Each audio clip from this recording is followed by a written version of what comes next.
Hola politicarios, bienvenidos a este vlog. Son las 7 y tanto de la mañana el día de hoy. Tenemos el evento de los expresidentes Mariano Rajoy y Álvaro Uribe, así que me tienen que acompañar a vestirme y al evento en general. Estoy aquí en el vestidor decidiendo qué nos ponemos el día de hoy y la verdad les juro que no tengo idea.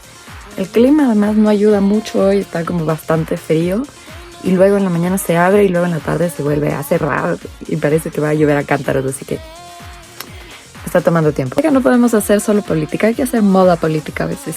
Y bueno, al final me decidí por este enterizo rojo que nunca falla. Zapatos de flores que creo que van a quedar bien y ya vamos a ver una chaqueta. Y está como it looks nice y classy con los zapatos. Bueno, como era de esperarse, estamos entrando ya al Paseo San Francisco para ir al quórum. Hay un tráfico que, como menciono, era obvio que iba a pasar, así que aquí estamos tratando de buscar un parqueadero. Y bueno, politicarios, pasando el tema del parqueadero, pues aquí llegamos al quórum, quítame Paseo San Francisco y hicimos nuestro registro, pasamos todo el tema de seguridad. Miren este lindo y charming pasillo. Justamente todo que recuerda a la naturaleza. Estoy súper contenta pasando por aquí y después ya pues a instalarnos en nuestra fila.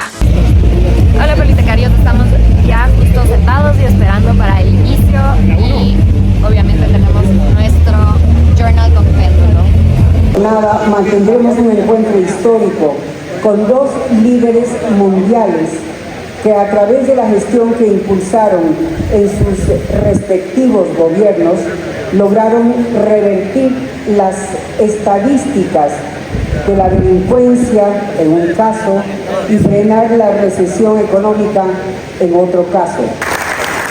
Aquí está el país que lo quiere, los empresarios. Presidente Rajoy, muchas gracias por acompañarnos desde España. Le brindamos un fuerte aplauso a nombre de todos los ecuatorianos.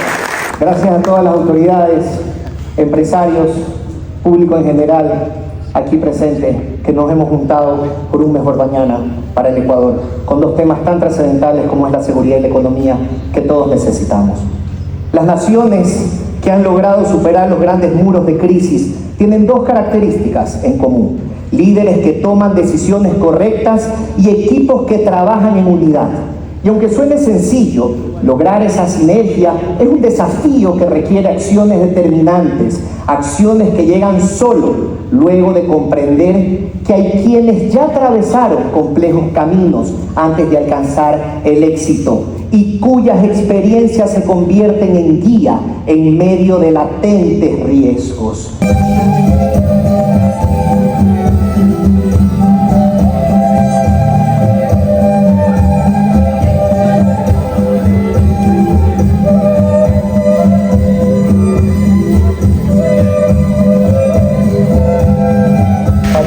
De lo que importa de verdad a los ciudadanos y no de otras historias que no sirven más que para generar divisiones y tensiones en la sociedad. Algunos son democracias de aquella manera, otros en absoluto, y todos destilan un cierto tufo antidemocracias liberales. Ahí está Sudáfrica, ahí está India, y las últimas y brillantes incorporaciones han sido Emiratos Árabes Unidos y Cuba, que como todos ustedes saben son dos países que coinciden en prácticamente todo. Pues bien, yo soy de los que pienso que hay que defender la democracia y hay que defender las instituciones propias de las democracias, porque disponer de instituciones fuertes y democráticas ayuda a la economía y ayuda al bienestar de la gente. Los impuestos los pagan los empresarios y los impuestos los pagan las personas que trabajan. Y con ese dinero que pagan, pues se financia la sanidad o se financia la educación. Por tanto, cualquier política económica que se precie, objetivo número uno, crear empleo. Segunda idea, el empleo lo crea el empresario. Hay que apoyar al empresario, desde luego en el mío, la dinámica de ricos contra pobres. Es un enorme error. Y es un enorme error decir, vamos a cargarnos a los ricos. No, mire usted, cárguese a los pobres y hágalos ricos. Ya sé que eso es más difícil, pero ahí se demuestra si un gobernante tiene cuajo, coraje y determinación.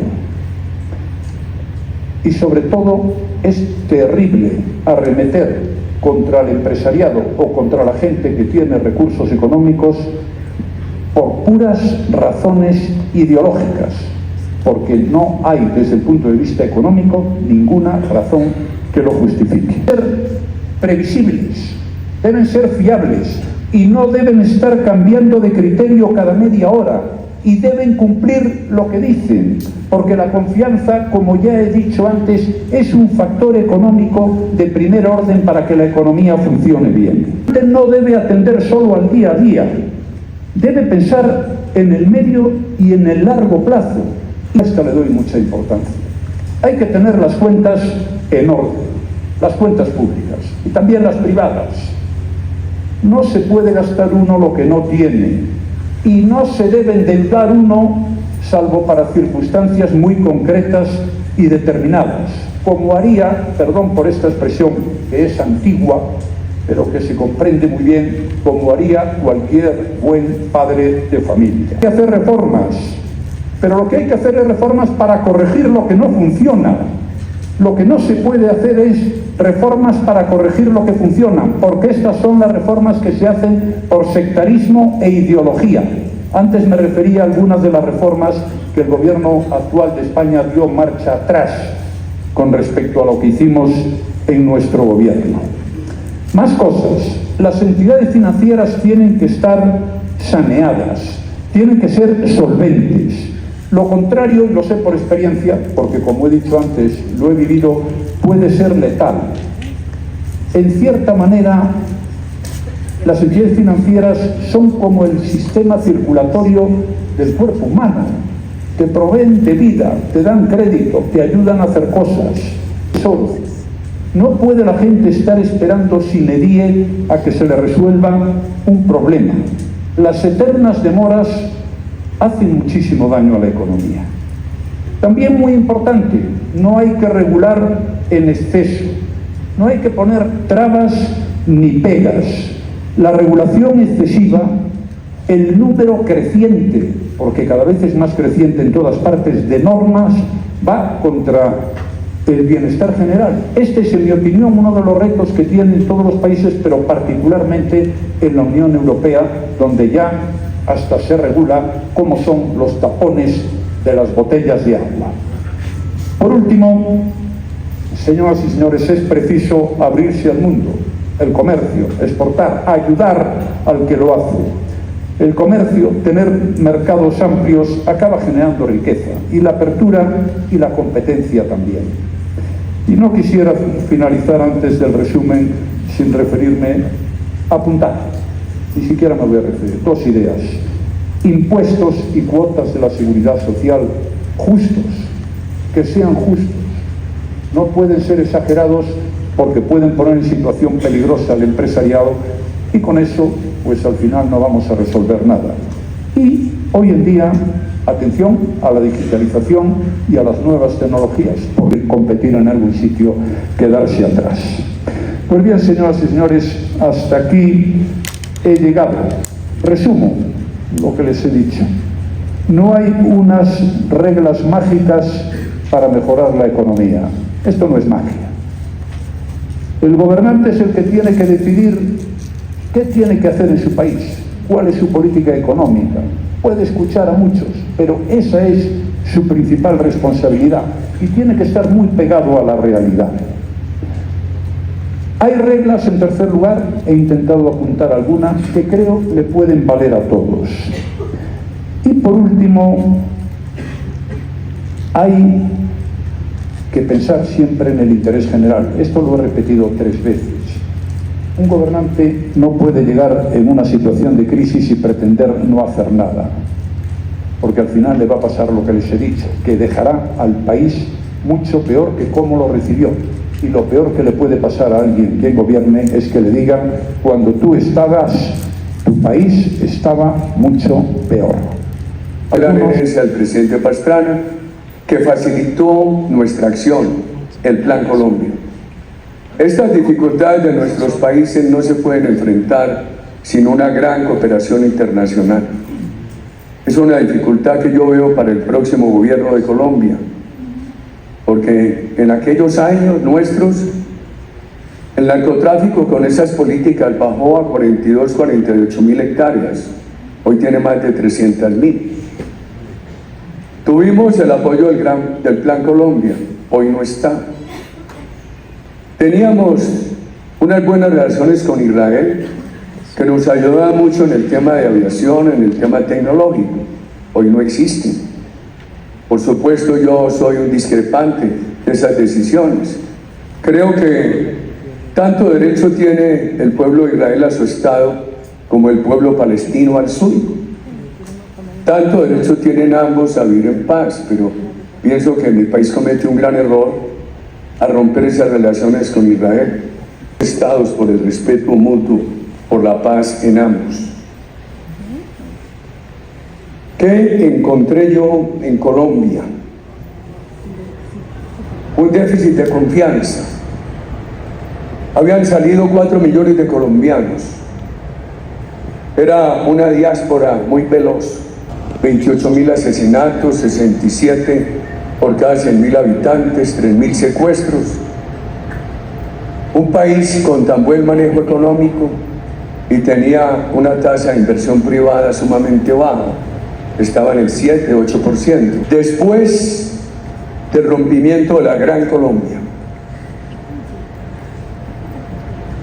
el Libertador, antes de su viaje póstumo, le encomendó a Mariscal Sucre venir aquí a buscar un acuerdo con el general Juan José Flores, que se frustró. Contrario a lo que ocurrió en Venezuela, hay un fenómeno de Brasil de los años 60.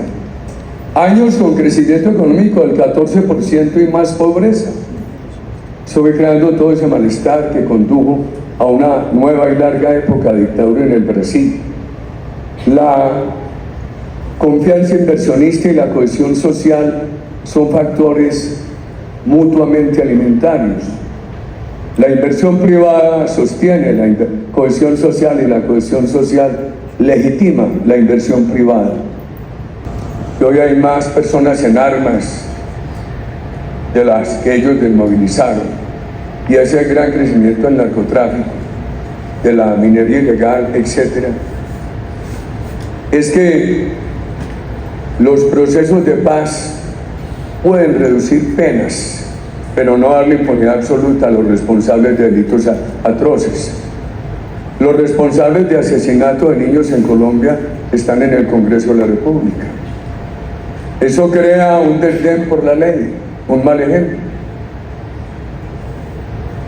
La cúpula de la FARC, que hizo el acuerdo con el presidente de la República en aquel momento, ha sido reemplazada con creces por muchos cabecillas más jóvenes, que además han encontrado un gran soporte en el narcotráfico y en la minería ilegal.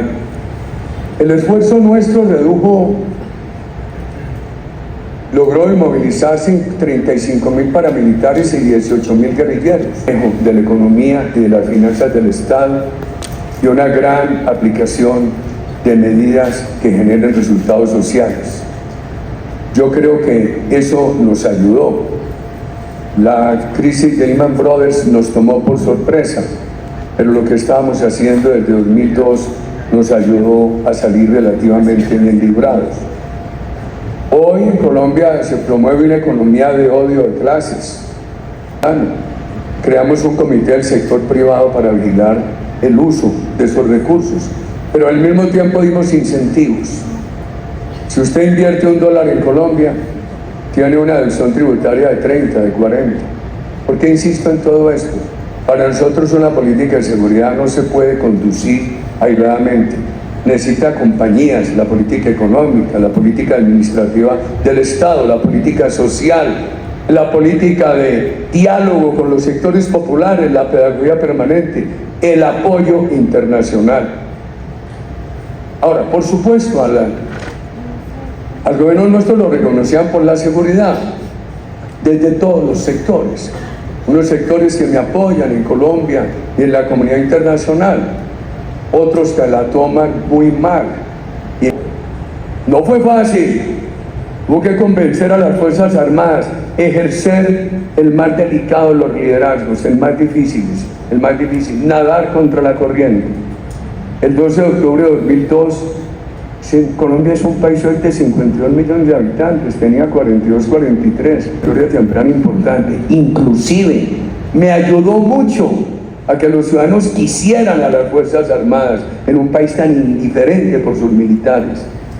Pocos días antes de mi llegada a la presidencia en el Club Naval de Cartagena, encontré a los comandantes navales con impecable uniforme blanco, brillante. Pero la ciudad desolada, no llegaban los cruceros del Caribe, el turismo doméstico no llegaba. Entonces, cuando asumo la presidencia, les dije, bueno, vamos a trasladar la Fuerza Naval del Caribe a San Jacinto.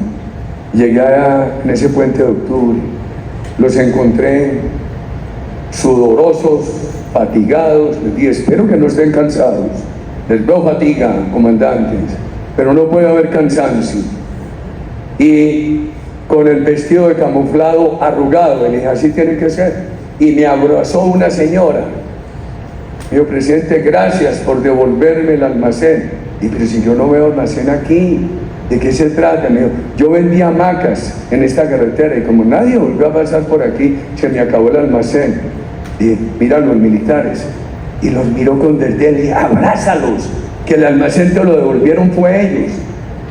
Las victorias tempranas nos ayudan mucho hay que conseguirlas, a ir logrando niveles de confianza sin compromisos definitivos. Así que bueno, queridos politecarios, muchísimas gracias por haberme acompañado el día de hoy en este B-Blog. Ya estamos de regreso de nuevo aquí en la Politeca. De verdad ha sido bastante interesante escuchar justamente las perspectivas del presidente Mariano Rajoy y Álvaro Uribe de España y de Colombia respectivamente en torno a la aplicabilidad real de pues justamente lo que han hecho en sus diferentes naciones para afrontar estos problemas, ya sea económicos o estos problemas de lucha en contra del narcotráfico.